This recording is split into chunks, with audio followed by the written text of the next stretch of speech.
जय Shiv Shakti. I hope आप सभी खुश होंगे, स्वस्थ होंगे, डिवाइनली ब्लेस्ड होंगे। आइए देखते हैं हम सभी के लिए देवादिदेव महादेव की ओर से क्या गाइडेंस आ रही है। सबसे पहला ही कार्ड आया है नंदी महाराज का। आपसे कहा जा रहा है कि अगर आप अपने जीवन में आध्यात्म की ओर जुड़ना चाहते हो, आध्यात्म की तरफ बढ़ना चाहते हो, डिवाइन पावर से कनेक्ट होना चाहते हो, तो पेशेंस रखें।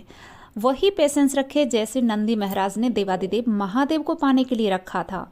तो पेशेंस रखने के लिए आपसे कहा जा रहा है। सेकंड कार्ड आपसे काल भैरव का आया है। काल भैरव महाराज आपसे कह रहे हैं कि अगर आप किसी निगेटिव सिचुएशन में हो या आपको लगता है कि आपके आसपास कोई निगेटिव एनर्जी है और आप वहां से बाहर निकलना चाहते हो, तो सबसे पहले आपको अपने डर से बाहर निकलना होगा। आप अपने डर से बाहर निकले, क्योंकि जब आप अपने अंदर के डर से बाहर निकलेंगे तो फिर आप किसी भी निगेटिव सिचुएशन से बाहर निकल जाओगे। किसी भी निगेटिव एनर्जी से आप बाहर निकल सकते हो, किसी भी निगेटिव एनर्जी की पकड़ से आप बाहर निकल सकते हो। इसलिए आप देवादिदेव महादेव की शरण में जाएं और पॉजिटिव एनर्जी के साथ रहे। थर्ड कार्ड आया है गुड फॉर्चून का।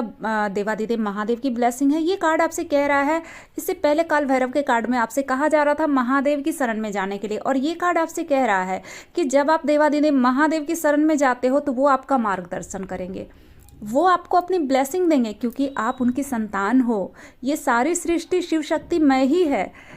हर इंसान में शिव शक्ति विद्यमान है।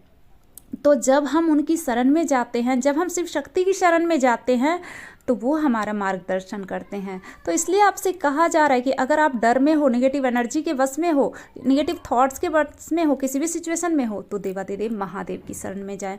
देवादिदेव महादेव आपसे कह रहे हैं कि अगर किसी को क्षमा करने की ज़रूरत है, किसी ने आपका दिल दुखाया है, तो भी आप उसे क्षमा कीजिए, क्योंकि जब आप किसी को क्षमा करते हो तो आपकी लाइफ पॉजिटिव होती है। आप अपनी लाइफ में पॉजिटिविटी लाते हो।